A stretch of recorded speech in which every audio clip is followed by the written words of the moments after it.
जयराज और बेनिक्स वो दोनों बाप बेटे जिन्हें 9 पुलिसकर्मियों ने बेरहमी से मारा, जिसकी वजह से अब उन्हें मौत की सज़ा सुनाई गई है। इन लोगों के आखिरी 3 दिनों की कहानी के बारे में आज बात करेंगे। क्या कुछ हुआ था थाने के अंदर, किस तरह पुलिस ने टॉर्चर किया। लेकिन सबसे बड़ी चीज़ जो मैं आपको बता दूं कि जब वो महिला कांस्टेबल जिसकी वजह से आज ये 9 पुलिसकर्मी फांसी के तख्ते पर पहुंचने वाले हैं, जब उस महिला ने पहली बार जयराज और बैरिक्स को देखा तो उस महिला का दिल पसीज गया था।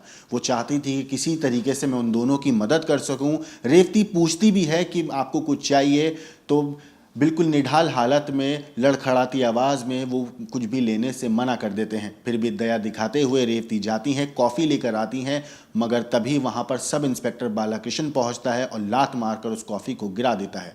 इस पूरी कहानी के बारे में तफसील से अश्विनी से जानेंगे। अश्विनी, ये पूरा केस में किस तरीके से आखिरी 3 दिन में उन्हें टॉर्चर किया गया था, क्या कुछ हुआ था, और रेवती ने किस तरीके से अपनी आंखों देखी जो कहानी है वो क्या कुछ अदालत को बताई थी? दरअसल आपको बता दें कि जिन 9 पुलिसकर्मियों की हम बात कर रहे हैं उनका केस आपने लगातार देखा होगा, लेकिन इस वीडियो में बात करेंगे सिर्फ और सिर्फ रेवती के बारे में और उन चंद घंटे के बारे में बात करेंगे जो आखिरी पलों में उन बाप बेटों को झेलना पड़ा था। दरअसल रेवती जो कहानी बताती है वो इतना पीड़ा देती है कि आप और हम अगर सुनेंगे तो आप भी एक बार को सोचने पर मजबूर हो जाएंगे कि आखिर आखिरी पलों में भी वो दर्द में कितने रहे हैं। और वहाँ पे मौजूद एक अगर रेवती को छोड़ दे तो सभी के सभी वहाँ पर दारू या फिर नशे की हालत में थे। अगर वहाँ पर कुछ रुक रहा था, हथियार या डंडे जो भी उन्हें मिल रहा था, अगर उनका हाथ रुक रहा था मारने से, तो सिर्फ और सिर्फ वो ग्लास का पैग उठाने के लिए, और इसके अलावा उनका कोई भी किसी भी तरह से वो जो दोनों पीड़ित थे वो बच नहीं पा रहे थे। आपको बता दें कि रेवती ने जो कहानी बताई है उसके बारे में आपको अब तफ्तीश से बताते हैं कि आखिर कहानी क्या थी। रात तकरीबन 8:50 का वक्त था। रेवती अपनी रूटीन ड्यूटी जो कर रही थी उस दरमियान वो थाने के बाहर पहुंचती है। तभी उसे कुछ आवाज़ आ रही थी, वो रुक जाती है। सुनाई देता है कि अम्मा, मुझे दर्द हो रहा है, मुझे पीड़ा हो रही है, प्लीज़ मुझे जाने दो। ये तमाम गुहार जो है पुलिस थाने के अंदर से आ रही थी और रेवती अपने अभी तक अंदर पहुंची भी नहीं थी, बाहर से ये सब चीखें सुन रही थी। इसके आगे वो कहती है कि वो लोग कह रहे थे कि प्लीज़ हमें जाने दो, हमने जो किया वो गलत किया। इस पर जब वो अंदर जाती है तो मंजर इतना खौफनाक होता है कि रेवती भी सिहर जाती है। थाने में कई लोग थे, कई आला अफसर थे, लेकिन किसी को भी ऐसा नहीं लग रहा था कि गलत हो रहा था, कोई भी रोकने वाला नहीं था। रेवती पूछती भी है कि इन दोनों ने किया क्या है।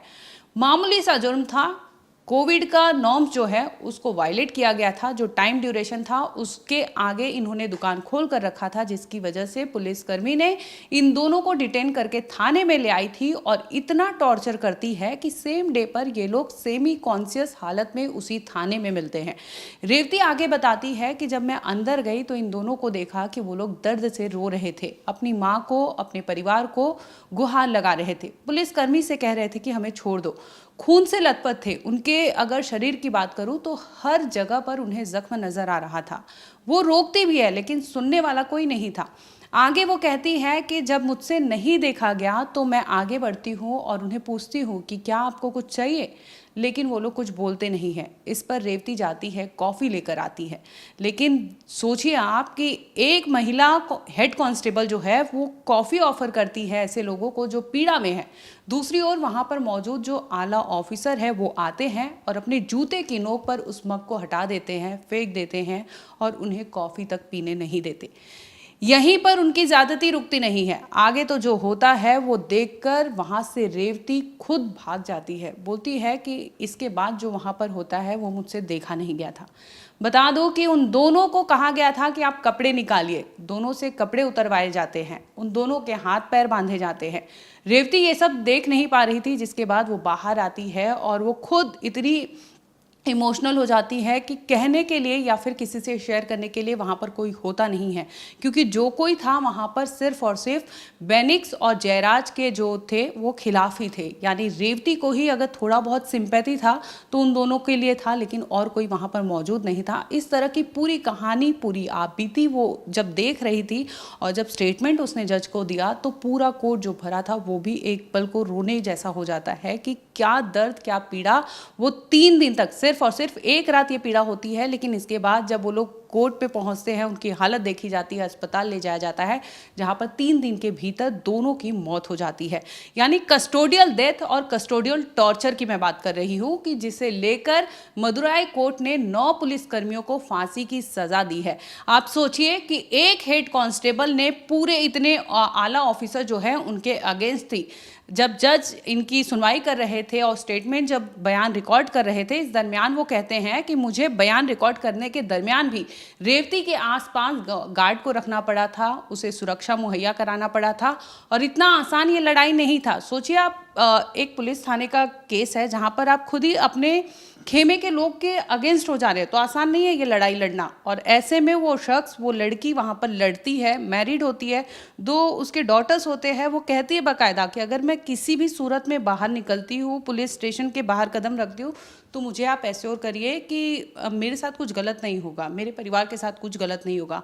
और आखिरकार उसे वो सुरक्षा मुहैया कराया जाता है और जिसके बाद हमने देखा कि इतना बोल्ड डिसीजन आता है कि 9 पुलिसकर्मियों को फांसी की सजा देने वाले हैं। अब देखिए दोस्तों, इसमें मैं आपको बता दूं, ये पूरा मामला है 18 जून 2020 का। कोरोना काल चल रहा था और पूरे दुनिया के अंदर सब कुछ बंद था, लोग घरों से बाहर नहीं निकल पा रहे थे, ज़िंदगी पूरी तरीके से रुकी हुई थी। लेकिन फिर भी जो घरेलू चीज़ें थी उसकी छूट हमें मिली हुई थी कि आप थोड़ी देर के लिए दुकान से सामान ला सकते हो। उसी दौरान क्या होता है, 18 जून को कुछ मजदूर थे, ऐसा कहा जा रहा है रिपोर्ट्स में, ये द हिंदू की रिपोर्ट है बल्कि ये, कि 18 जून 2020 की शाम का वक्त था और कुछ मजदूर एक दुकान के बाहर खड़े हुए थे। तो वहाँ पे पुलिसकर्मी आते हैं और उस जो वहाँ पे लोग खड़े हुए थे, मजदूर सामान ले रहे थे या किसी वजह से खड़े थे, उनके साथ गाली गलौज करना शुरू कर देते हैं। तो जो जयराज है वहाँ से उनको पता चलता है कि उनके साथ, मजदूर के साथ ऐसा कुछ हुआ। तो जयराज उनसे, मजदूर से बोलते हैं कि तुम अभी रुक जाओ, 2-3 मिनट फिर जाना। वहाँ पर एक कांस्टेबल मौजूद था जिसने ये बात जयराज को बोलते हुए सुन ली थी। अब होता क्या है, वो बात जाके अपने पुलिस अधिकारी जो उसके कलीग्स थे उन सबको जाके बताता है वो। तो फिर अगले दिन 19 जून को पुलिसकर्मी आते हैं और उस पे ऊपर ये कह के उसे डिटेन करके ले जाते हैं कि आपने जो कोरोना के लॉकडाउन था उसका आपने उल्लंघन किया है, वायलेट किया है। और फिर उसके बाद उसे थाने लेके जाते हैं। जब ये बात, जो उनके बेटे हैं बेक्सिस, उसको जब ये बात पता चलती है कि पिताजी को ऐसे ऐसे पुलिस हिरासत में लेके थाने लेके गई है, वो थाने जाता है। तो जब वो थाने जाता है तो देखता है पुलिस उसके पिता के साथ मारपीट कर रही थी। तो वो पुलिस को बोलता है कि आप ऐसा मत कीजिए, रिक्वेस्ट करता है, हाथ जोड़ता है, गिड़गिड़ाता है, लेकिन पुलिस उसकी नहीं सुनती और उसके साथ भी अभद्रता करना शुरू कर देती है। इस पर वो जो शख्स था, यानी कि उनका बेटा था, वो रिटेलिएट करता है। पुलिस को ये बात नागवार गुजरती है कि तुमने हमारे साथ कैसे रिटेलिएट कर दिया। रिटेलिएट करने के बाद वो पुलिस के साथ उसको धक्का मुक्की होती है। धक्का मुक्की होने के बाद ये सारी चीज़ें होती हैं।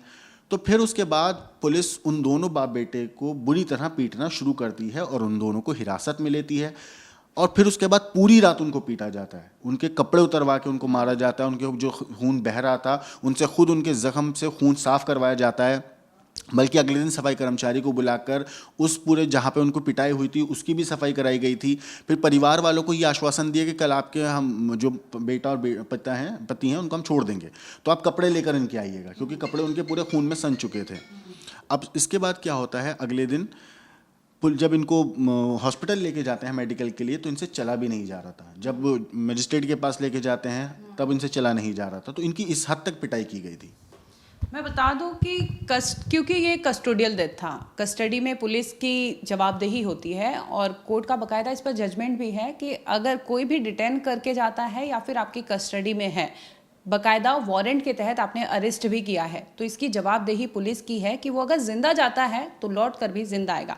अनटिल एंड अनलेस अगर उसको कोई बीमारी ना हो, कुछ ना हो, मेडिकल रिकॉर्ड होंगे जो प्रूव करना होगा आपको कि आपकी कस्टडी में कोई भी टॉर्चर नहीं हुआ।